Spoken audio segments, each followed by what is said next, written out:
Assalamu alaikum students, hope so you all will be fine. Today I am going to discuss about cell wall. Cell wall के कुछ contents है हमारे पास, इनको हम thoroughly जो है एक एक करके स्टडी करेंगे. तो उसमें पहला है इंट्रोडक्शन, अकरेंस, स्ट्रक्चर, कंपोजिशन और फंक्शन. तो सबसे पहले मैं सेल वॉल का इंट्रोडक्शन बताऊंगा कि सेल वॉल जो है, cell wall is the non living component of cell. Non living component of cell. Cell membrane के बारे में हमने डिस्कस किया था कि वो लिविंग कंपोनेंट होता है सेल का, जबकि सेल वॉल जो है ये नॉन लिविंग कंपोनेंट है सेल का. सेल के अंदर कुछ जो मटेरियल एंटर हो रहा है या आउट हो रहा है तो सेल वॉल के ऊपर कोई इफेक्ट नहीं पड़ता. क्यों? क्योंकि सेल वॉल जो है वो बेजान है, नॉन लिविंग है. दूसरा जो है, cell wall is the outermost boundary in plant cell. Outermost boundary, या हम इसको आउटर मोस्ट कवरिंग भी कह सकते हैं. Outermost boundary, outermost covering in plant cell. Plant cells में सबसे बाहर वाली कवरिंग जो है वो सेल वॉल है. ठीक है, जैसा कि ये एक प्लांट का सेल है, ये उसका न्यूक्लियस है, तो ये वाली कवरिंग जो है वो क्या है? सेल वॉल है. और मेम्ब्रेन जो होगी, सेल मेम्ब्रेन प्लांट सेल्स में वो सेकंड कवरिंग होगी. एनिमल सेल्स में सेल मेम्ब्रेन फर्स्ट कवरिंग थी, क्योंकि एनिमल सेल्स में सेल वॉल नहीं होती, इस वजह से एनिमल सेल्स में सेल मेम्ब्रेन फर्स्ट कवरिंग थी. जबकि प्लांट सेल्स में सेल वॉल मौजूद है, तो फर्स्ट कवरिंग प्लांट्स में सेल वॉल है और सेकंड कवरिंग जो है वो सेल मेम्ब्रेन होती है. इंट्रोडक्शन के बाद मैं सेल मेम्ब्रेन के जो है ना अक्रेंस की बात करूंगा. अक्रेंस मीन के सेल मेम्ब्रेन जो है, सेल वॉल, ये कहां कहां पाई जाती है, कौन कौन से ऑर्गेनिजम्स में मौजूद है और कौन कौन से ऑर्गेनिजम्स में एब्सेंट है. तो जिन ऑर्गेनिजम्स के अंदर सेल वॉल मौजूद है उनमें आते हैं प्लांट्स, बैक्टीरिया और फंजाई. इन ऑर्गेनिजम्स के अंदर सेल वॉल मौजूद है. और जिन ऑर्गेनिजम्स में सेल वॉल नहीं पाई जाती उनमें आते हैं एनिमल्स और प्रोटिस्ट्स. इनमें सेल वॉल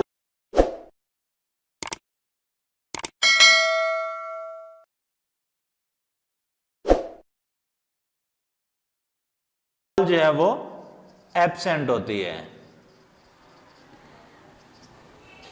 एनिमल्स और प्रोटिस्ट, एल्गी वगैरह जो हैं, कुछ हैं प्रोटोजोआन्स, उनमें सेल वॉल जो है वो एब्सेंट होती है, जबकि सेल वॉल जो है वो प्लांट्स, बैक्टीरिया और फंजाई में प्रेजेंट होती है. अक्रेंस के बाद मैं इसके स्ट्रक्चर की बात करूंगा.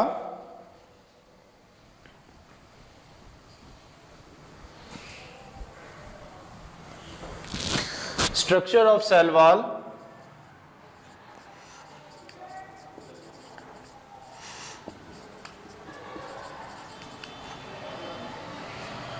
स्ट्रक्चर सेल वॉल का इस तरह सामने है कि इसके दो स्ट्रक्चर्स होते हैं.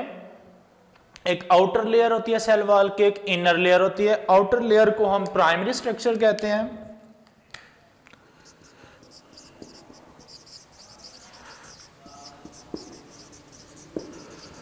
और जो इनर लेयर होती है उसको सेकेंडरी स्ट्रक्चर कहते हैं.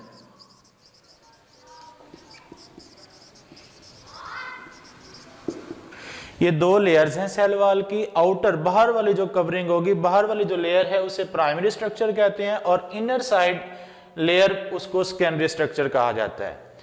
प्राइमरी स्ट्रक्चर जो है ये लिग्निन से, सेलुलोज से कंपोज्ड होती है,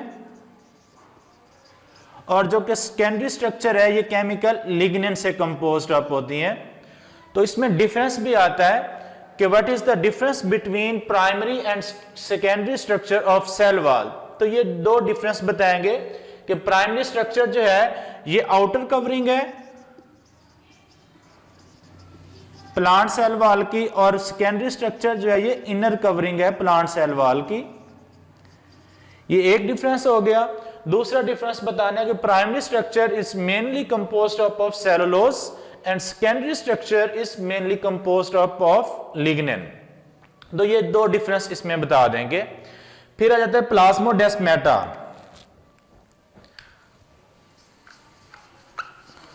प्लाज्मोडेस्माटा। प्लाज्मोडेस्माटा दो एडजेसेंट सेल्स, आपस में साथ वाले दो सेल्स, ये अपने साइटोप्लाज्म को शेयर करते हैं छोटे छोटे पोर्स के थ्रू, यानी कि इनका साइटोप्लाज्म कनेक्टेड होता है, जिनके थ्रू मटेरियल एक्सचेंज होता है। उन पोर्स को हम प्लाज्मोडेस्माटा का नेम देते हैं। अब जैसे कि ये दो सेल्स हैं, ये दो सेल्स हैं, अब इनमें क्या है कि छोटे छोटे पोर्स हैं, जिनके थ्रू इन दोनों सेल्स के साइटोप्लाज्म्स कनेक्टेड होते हैं, अपने मटेरियल्स को एक्सचेंज करते हैं। इन स्मॉल पोर्स को प्लाज्मोडेस्माटा का नेम दिया जाता है।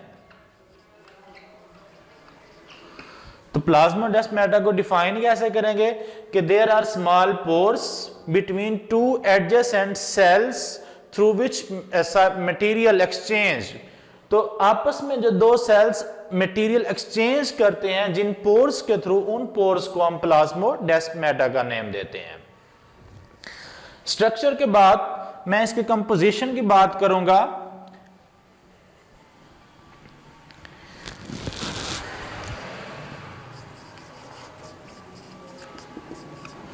किसकी कंपोजिशन की बात करेंगे। अब मैंने बात की थी कि सेल वॉल जो है ये प्लांट्स में भी मौजूद है, बैक्टीरिया में भी मौजूद है और फंजाई में भी मौजूद है।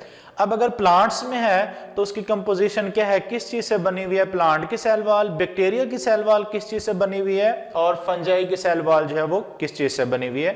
तो सबसे पहले जो हम प्लांट की सेल वॉल के बारे में डिस्कस करेंगे, इसकी कंपोजिशन के बारे में।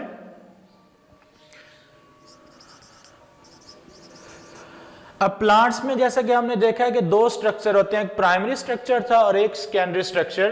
तो ये बात पहले मैं कर चुका हूं कि प्राइमरी स्ट्रक्चर जो है ये कंपोज्ड होता है सेलुलोज से, और सेकेंडरी स्ट्रक्चर जो है ये कंपोज्ड अप होता है लिग्निन से।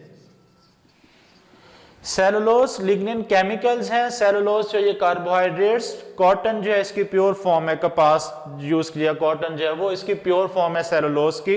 ह्यूमंस हम सेलुलोज को डाइजेस्ट नहीं कर सकते क्योंकि हमारे पास सेलुलेज एंजाइम नहीं है जो इसकी ब्रेक डाउन करवाएगा, तो इस वजह से हम सेलुलोज को डाइजेस्ट नहीं कर सकते, हालांकि ये कार्बोहाइड्रेट है।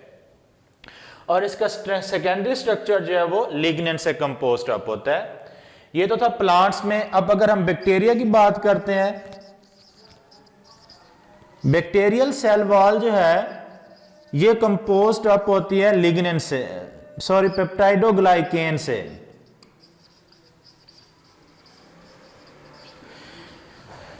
प्लांट्स की बैक्टीरिया की सेल वॉल पेप्टाइडोग्लाइकेन से कंपोज्ड अप होती है। पेप्टाइडोग्लाइकेन क्या होता है, अब इसमें दो वर्ड्स हैं, पेप्टाइडो और ग्लाइकेन। पेप्टाइडो का मतलब होता है अमीनो एसिड्स, अमीनो एसिड्स, और ग्लाइकेन का मतलब होता है शुगर। यानी कि पेप्टाइडो ग्लाइकेन जो है ये कॉम्प्लेक्स है, कॉम्बिनेशन है अमीनो एसिड्स और शुगर्स का। अमीनो एसिड्स क्या हैं, ये बिल्डिंग ब्लॉक्स हैं प्रोटीन्स के, प्रोटीन्स इनसे तैयार होती हैं। तो peptidoglycan is a combination of amino acids and sugars. तो प्लाज्मोडेस्माटा और पेप्टाइडोग्लाइकेन में बच्चे कंफ्यूज हो जाते हैं। डेफिनेशन पेप्टाइडोग्लाइकेन की आ जाए तो वो प्लाज्मोडेस्माटा को लिख देते हैं, जबकि ऐसा नहीं है। तो याद रखना कि पेप्टाइडोग्लाइकेन ये कॉम्बिनेशन होते हैं अमीनो एसिड्स और शुगर्स का, जबकि प्लाज्मोडेस्माटा जो था वो पोर्स थे जिनके थ्रू मटेरियल जो है वो एक्सचेंज करते हैं सेल्स। और फंजाई की सेल वॉल का अगर हम कंपोजिशन देखें,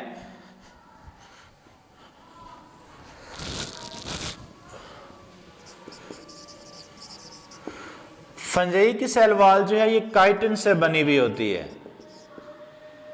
काइटिन, इसको चाइटन नहीं बोलना बल्कि काइटिन, ये फंजाई की कंपोजिशन जो है वो इससे होती है। अब कंपोजिशन के बाद मैं इनका फंक्शंस बताऊंगा कि सेल वॉल का फंक्शन क्या है। सेल के अंदर सेल वॉल का फंक्शन क्या है। तो it provides support to the cell, ये सेल को सपोर्ट प्रोवाइड करती है, ठीक है। सपोर्ट SUPPORT, SPORT वो खेल वाला सपोर्ट वो नहीं लिखना, SUPPORT, तो सपोर्ट यानी कि सहारा प्रोवाइड करती है सेल को। और इसके अलावा सेल को स्ट्रेंथ प्रोवाइड करती है, सपोर्ट, स्ट्रेंथ और शेप प्रोवाइड करती है सेल को। और इसके अलावा मेंटेनेंस ऑफ प्रोटोप्लाज्म, प्रोटोप्लाज्म क्या होता है? इनर मटेरियल होता है। अब सेल के अंदर हम देखें तो साइटोप्लाज्म में न्यूक्लियस भी है, ऑर्गेनेल्स भी मौजूद होती हैं, तो इनर मटेरियल्स को प्रोटेक्ट करना जो है वो सेल वॉल का फंक्शन होता है। तो ये इसके तमाम फंक्शंस थे कि it provide support, strength, shape and gives maintenance of protoplasm. और ये शॉर्ट क्वेश्चन में भी पूछा जाता है कि give the functions of cell wall, तो आपने ये 4 फंक्शन जो है इसके इस तरह के बता देने हैं। Thank you so much.